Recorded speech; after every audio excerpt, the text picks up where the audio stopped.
वर्णिवेशरमणीय दर्शनम मंदहासरुचिराननाम्बुजं पूजितं सुरु नरोत्तमैर्मुदा धर्मनंदनमहं विचिन्तये। असतो मा षड्गमय तमसो मा ज्योतिर्गमय मृत्युर्मा अमृतं गमयः। ओम शांति शांति शांति। अस्मद्गुरु समारंभां नाथयामून मध्यमां लक्ष्मी वल्लभ पर्यंतां वंदे गुरु परंपरा। આજની જ્ઞાન સભાની અંદર પધારનારા બધા જ ભગવદ ભક્તોને વેદાંતાચાર્ય પુરાણ ઇતિહાસાચાર્ય એમ.એ. ફિલોસોફી શાસ્ત્રી રાકેશભાઈના હેતપૂર્વક જય સ્વામિનારાયણ। ભક્તો, આજની આ જ્ઞાન સભાની અંદર આપણે બધા સબરીના પૂર્વજન્મ વિશે થોડી વાત શ્રવણ કરીશું। સબરી જે છે એ પૂર્વજન્મની અંદર કોણ હતી અને ભગવાન શ્રી રામની સાથે એને સાક્ષાત મેળાપ થવાનું સૌભાગ્ય કેમ પ્રાપ્ત થયું વગેરે વગેરે બાબતો જે છે એ આપણે શાસ્ત્રોના માધ્યમથી શ્રવણ કરશું। તો બધા જ શ્રોતાગણો આ સબરીનું પૂર્વજન્મનું ચરિત્ર જે છે એ એકાગ્ર મને કરીને શ્રવણ કરે। તો સબર જાતિની અંદર પ્રગટ થયેલી હોવાથી આ નારીને બધા સબરી તરીકે ઓળખે છે। શાસ્ત્રોની અંદર સબરીનું કોઈ પણ નામ આપવામાં આવેલું નથી।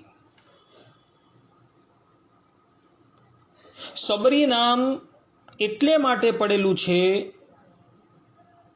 કે એનો જન્મ સબર જાતિ એટલે કે ભીલની જાતિની અંદર થયો હતો અને ભીલને સંસ્કૃતની અંદર સબર કહેવામાં આવે છે અને સબર જાતિની અંદર પ્રગટ થયેલી હોવાથી એનું નામ સબરી પડેલું હતું। સબરી પૂર્વજન્મની અંદર કોણ હતી?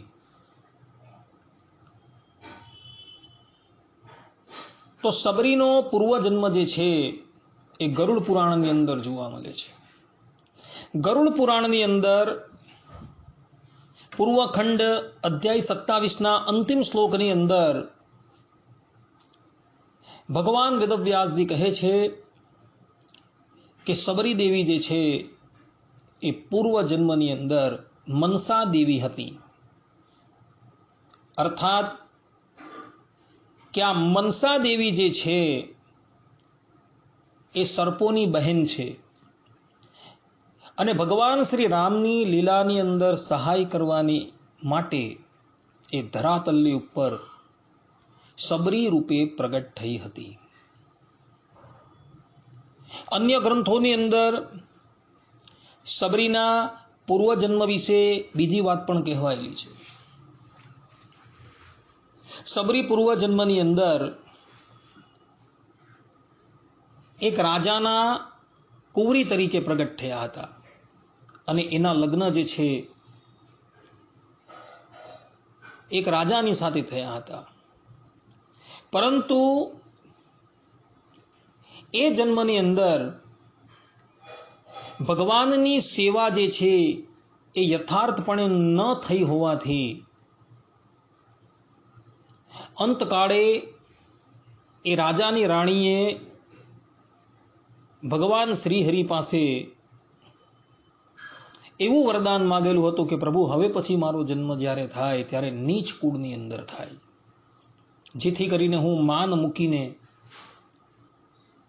તમારી તથા તમારા ભક્તની સેવા કરી શકું। અને એટલે લઈને આ જન્મની અંદર એ જ રાજાની જે રાણી જે છે એ સબર કુલની અંદર પ્રગટ થઈ હતી અને સબર કુલની અંદર પ્રગટ થવાથી એનું નામ સબરી પડેલું હતું।